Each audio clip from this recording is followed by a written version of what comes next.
My name is Samuel Kirapash. I'm excited to be sharing my story here today.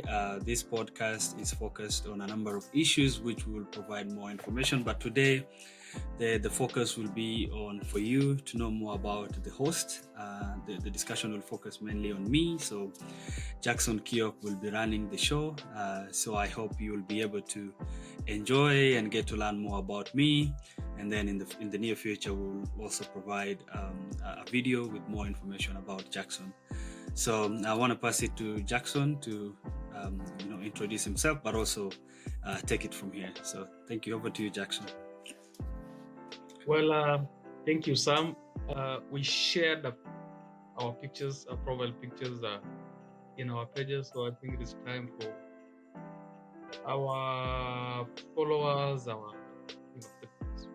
whomever is going to listen to this, get to know the person behind this. So I'm Kiok Jackson.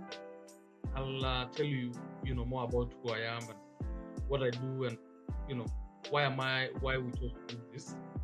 But today I want us to focus on the individual here by the name Samuel Kirapash. So Samuel will tell us who he is, where he grew up, what was the drive behind the career that he chose to pursue, and tell us why he chose to do this and what he intends to achieve from this. So, this is more of it's just a talking. This is nothing scripted.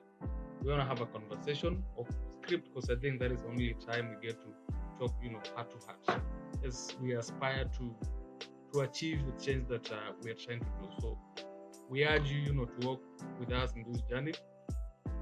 We are never too small to start. So yeah, let's work together as we continue to deliberate, talk on certain discourse that will have an influence in the society, and at some point, might influence political, governance issues.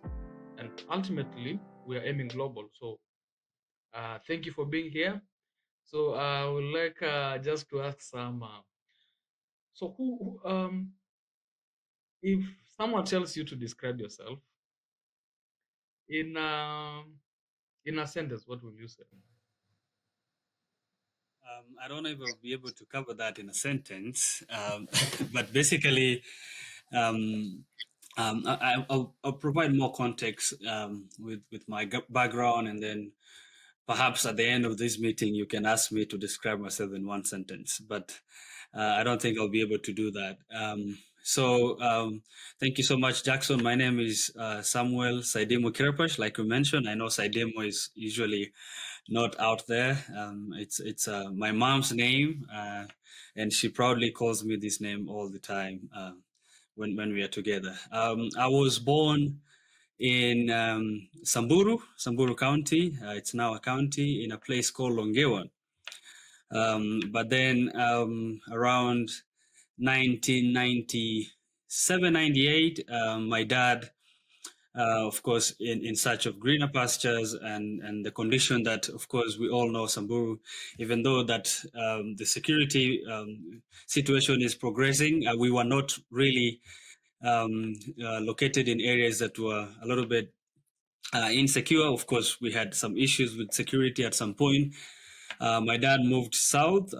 He ended up in Masai Mara. He was lucky enough to get a job working at the Masai Mara National Reserve as an operator for of course, the big machinery. He was involved in the construction of almost all the roads within the Masai Mara, including the airstrips from Kikoro, Kolkiombo, just to name a few.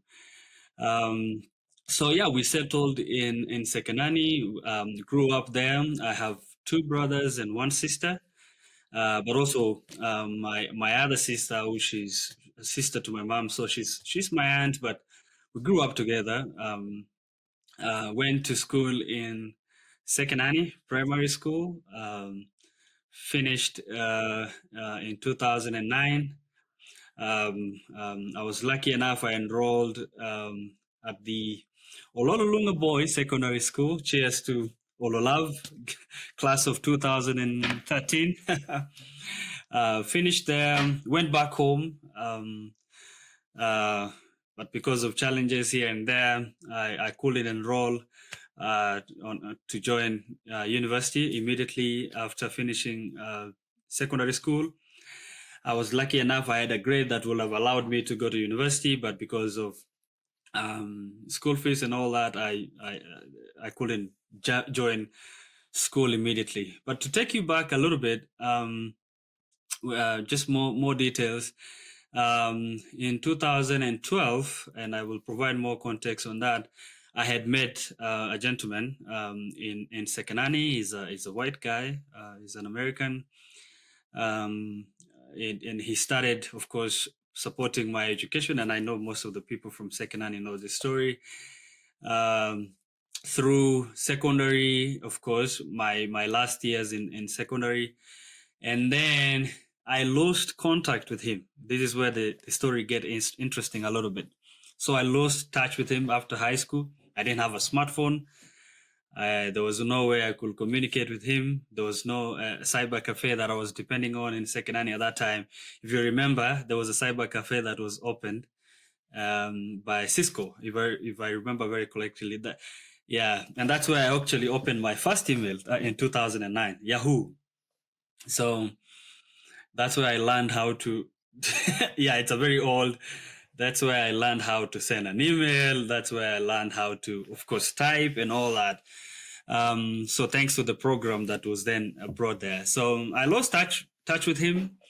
Went to work in Mara Sarova as a contractor guy, doing manual job. I was helping with the renovation of the swimming pool, and then also I was working closely with another gentleman.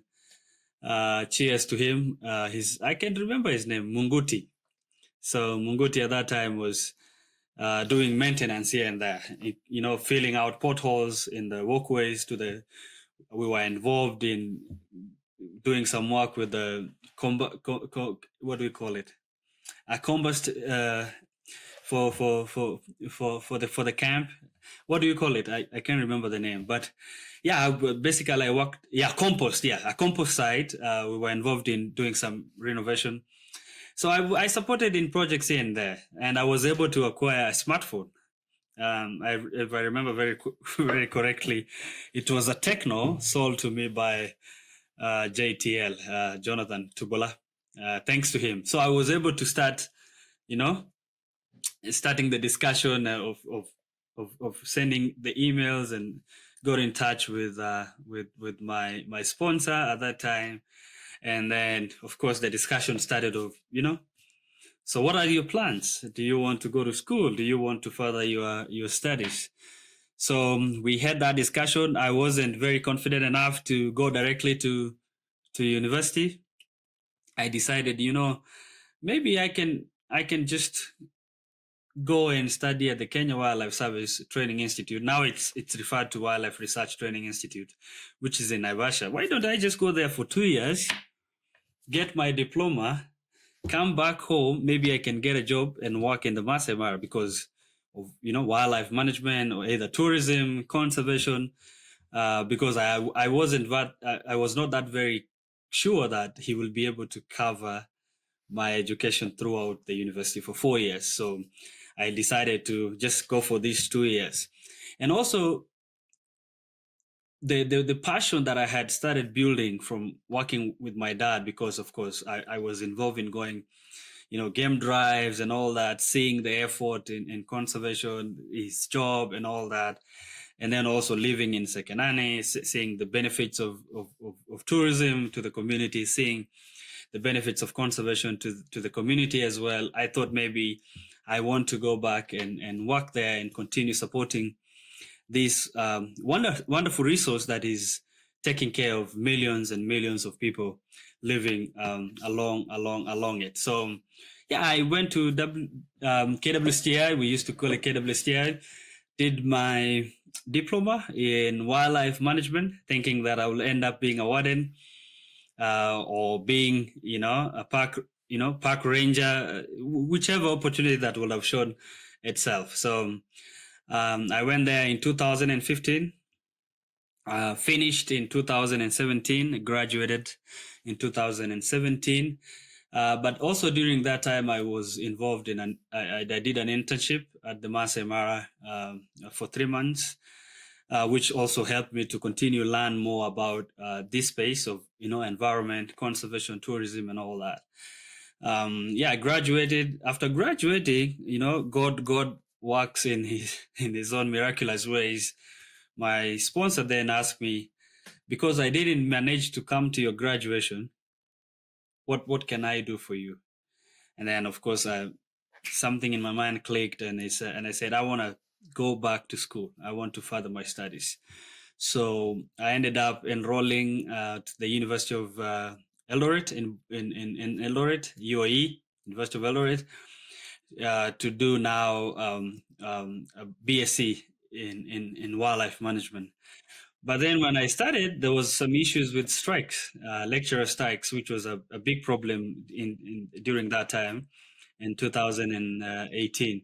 So I ended up, dropping out of University of Eldoret, and I was given then again another opportunity to look for another school. So I ended up at African Nazarene University, which is based in Rongai. And there I enrolled to do my BSc. And now at that time I'd say, no, instead of focusing on wildlife, maybe I can focus on the bigger, you know, holistically, do environment and natural resource management, because of course that encompasses, all other, aspects like water, forestry, wildlife, tourism, all that. And that will perhaps widen my opportunities to get a job, because I could work in whatever industry within the environment and natural resource management. So yeah, I enrolled at African Nazarene University. I was lucky because of my diploma credits. I was able to transfer some of the credits. So it was only 3 years. And then I was also doing a crash program, 3 semesters in a year. So, and then, and during that time, it's where my passion for what I'm really doing right now in policy and governance started building. One, because of my lecturer, um, who was really good in one of the classes in natural resources governance. And then we had a class in environmental policy. So yeah, that's where my now policy and governance area started building. My interest started building at that time. And then I graduated in 2021, which actually I was in the US when I graduated. It was online. It was during COVID. But also before my graduation, I had also another opportunity, thanks to Dixon Kaelo, who I reached out to him on through Facebook, which was quite interesting. Sometimes, I remember watching Jalango's podcast, and he said, confidence, my guy. So yeah, so I took that initiative. I reached out to Dixon on Facebook. Dixon, even though he's busy and he has a tight schedule, he was gracious enough. He responded to me. We didn't know each other. I never met Dixon, but I had that faith. I want to do my internship at KWCA because, and to provide more context, KWCA is Kenya Wildlife Conservancy Association. I was following the work that they are doing. It is an umbrella organization. They work on the national level. They do a lot of work around policy, governance, community capacity building, and all that. So all aspect policy and governance. So I knew if I get a chance to do an internship with them, then I'll be able to get an opportunity to continue with my with my passion for policy and learn more about policy and understand what is happening in the country when it comes to environment, natural resources policy. Even though KWCA focuses on conservancy issues, but I know they're involved in policy work. So yeah, Dixon was gracious enough. We responded. He shared his email with me, and then of course he invited me to the office. I met him in the office, and then they granted me the opportunity to do my internship there. which was really fantastic.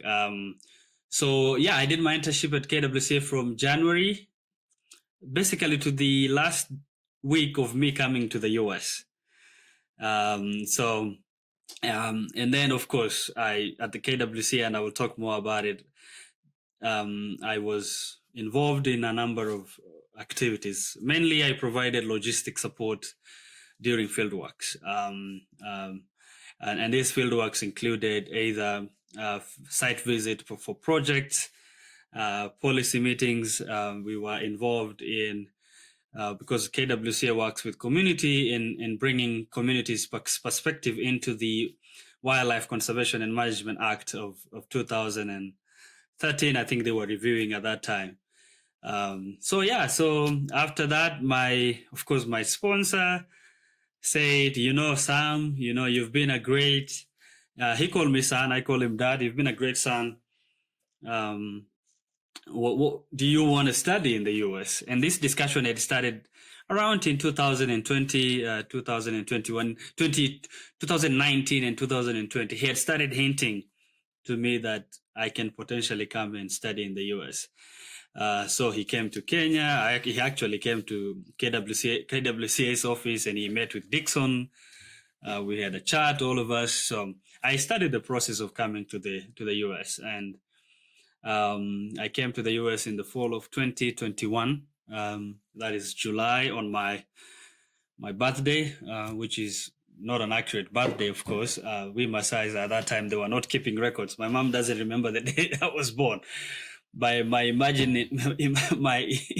imaginary date is, of course, July. So I came here.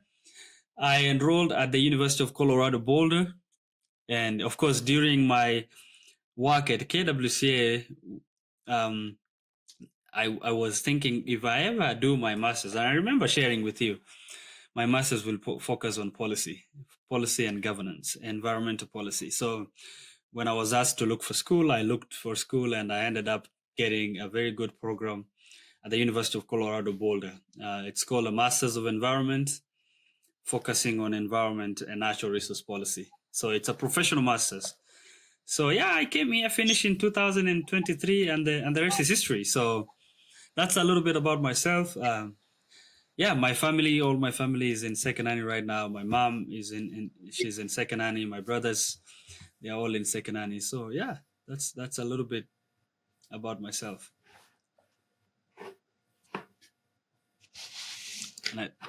Sam, I don't know if I lost you there. Imenara.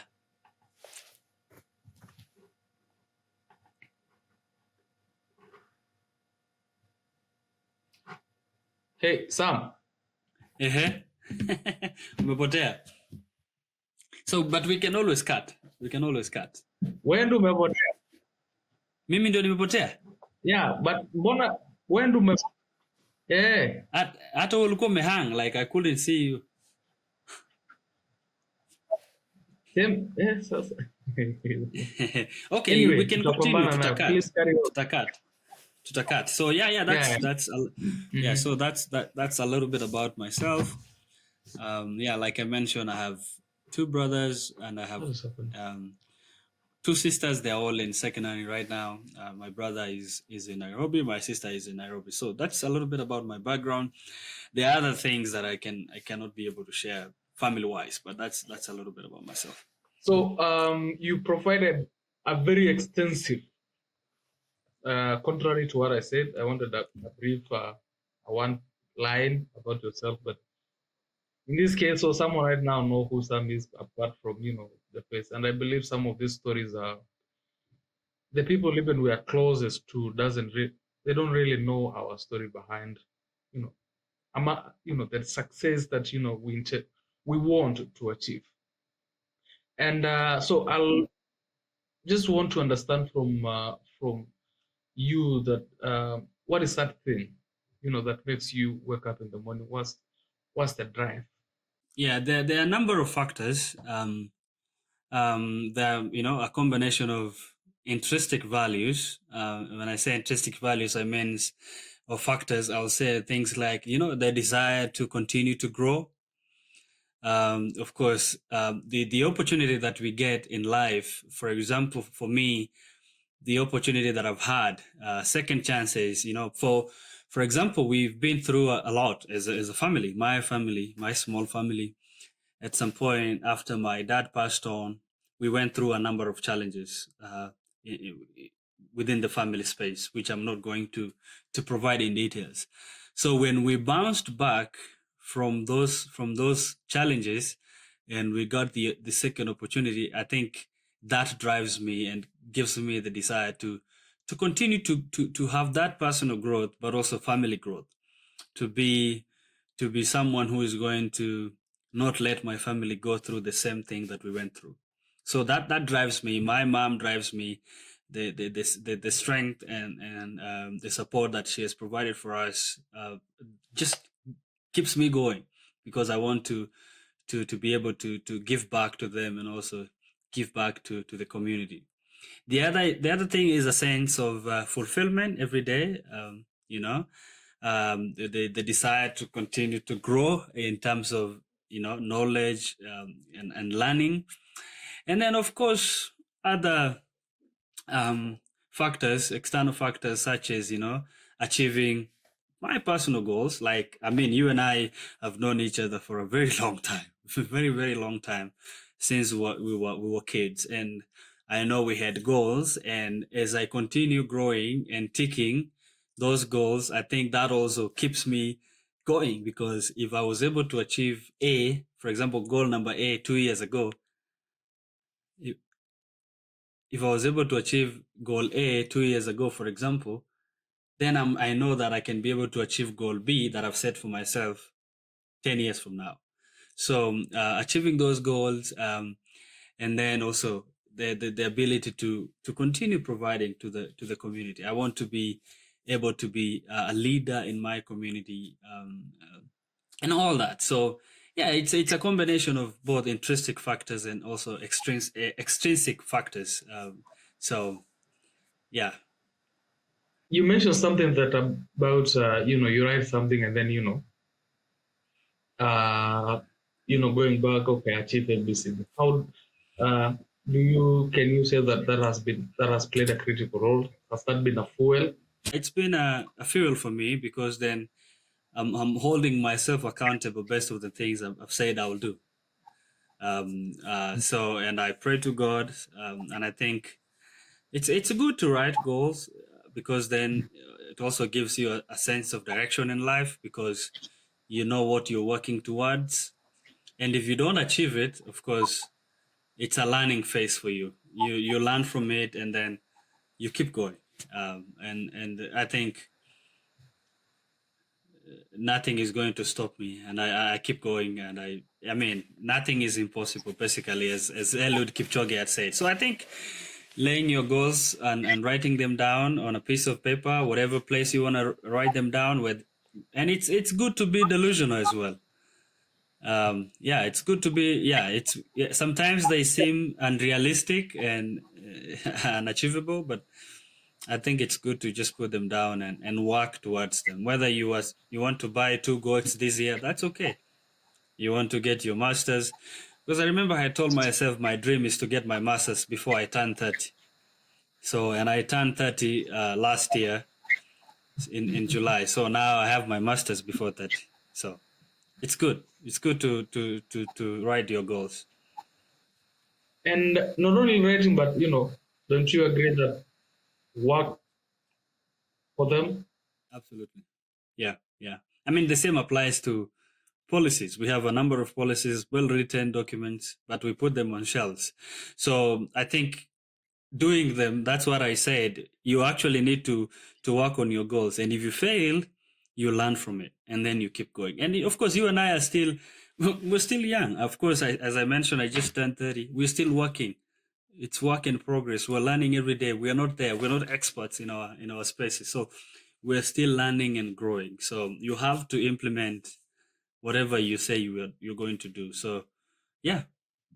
I remember, a while back during COVID, we were sitting somewhere that I cannot be able to start, and we were watching.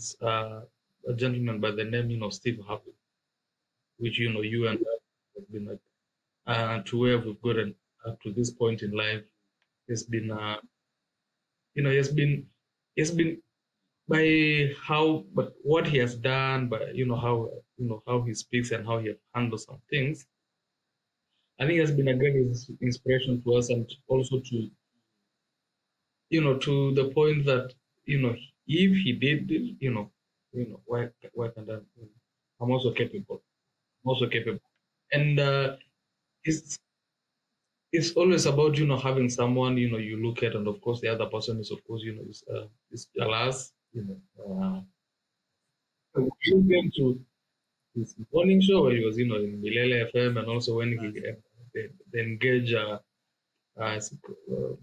they engage Tokin Kisumbu. Confidence, my guy, confidence, my guy. Anything that you want to achieve in life, Confident. confidence, and you've clearly said work on it. You have a plan. So yeah, I think someone out there might pick up something on that. Get a plan. You work, and you review it after a period of you don't write it and then put it somewhere. It even has a midterm review. Have I? Okay, great. So Yeah. on to the next. And if I haven't, it's high time to change. To change the strategy, because you change a strategy, you don't change a goal. The strategy is a step by step to achieve something. If it's not working out, or the habits working out, change the step. I don't change the goal. Let it Then find something. So to our very last question, absolutely. in this segment today is why did you, or why did we chose to, or why did you chose to, to start this podcast? So the reason why we will of course provide more information about the idea of starting this podcast.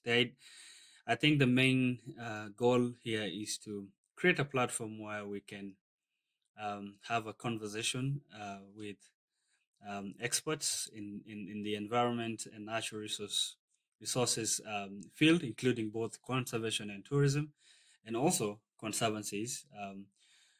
Use this opportunity to bring on board experts, scientists, policymakers, policy analysts, climate experts, international development experts, to be able to provide and enlighten our community, but also use it as an opportunity to have conversations, deep conversations on how we can continue improving our environment, conserve our wildlife, better tourism, and all that. But also use it as an opportunity for folks out there who are interested in this field to hear from um, individuals that are actually doing it. So if you're interested in becoming a GIS expert, we will bring on board a GIS expert, and he can be able to tell his story, and then you can perhaps get an inspiration on how that journey looks like. If you're interested in international environmental policy, we will bring somebody to come and talk about that. So yeah, we want to use it as a platform to enlighten our community, to provoke deep conversations around this field, but also drive any kind of changes within our community, but also be a representative and a voice of our community. So yeah. Yeah, thank you. And Mhm. parting shots, what do you tell them? What should they look forward to? Absolutely. So just generally, I'll say tune in, subscribe, because this is going to be a big platform. Our goal is to grow big to a point where we will have in-person policy discussions, policy forums within the region, whether it's in Nairobi or Tanzania or anywhere else. So I'll say tune in, subscribe to our platform. Please share, reach out to us. We'll provide contact information. If you know somebody that you think we can bring on board, we will love to bring on board. Yeah, so let's continue exercising our normal day-to-day lives that are aligned to our goals to continue protecting the environment and tourism, conservation, and all that. So, yeah. And yeah, I'm excited for this. Yeah, ladies and gentlemen, thank you for tuning in. That is one of your hosts, Samuel Kirapash. The thing, what he just mentioned for the last 38 or 39 minutes, now you know a little bit about him. And of course, we will have conversation moving forward in case you want to know something more about him. We are there to connect, to talk, and have a conversation. We will have a conversation in the essence that you tell us who do you want us to bring on board to talk about certain societal issues that will lead to change, not just any other matter, but very critical issues surrounding climate change, environment conservation, diversity, tourism as well. Because as he mentioned, he hail from that region and he has seen firsthand, how the domains mold the person that we are seeing today. So thank you, and see you on the next one. All right. Thank you so much, Jackson. Remember, our viewers, please subscribe and share. We promise that we'll bring really good content to all of you. So thank you so much, Jackson.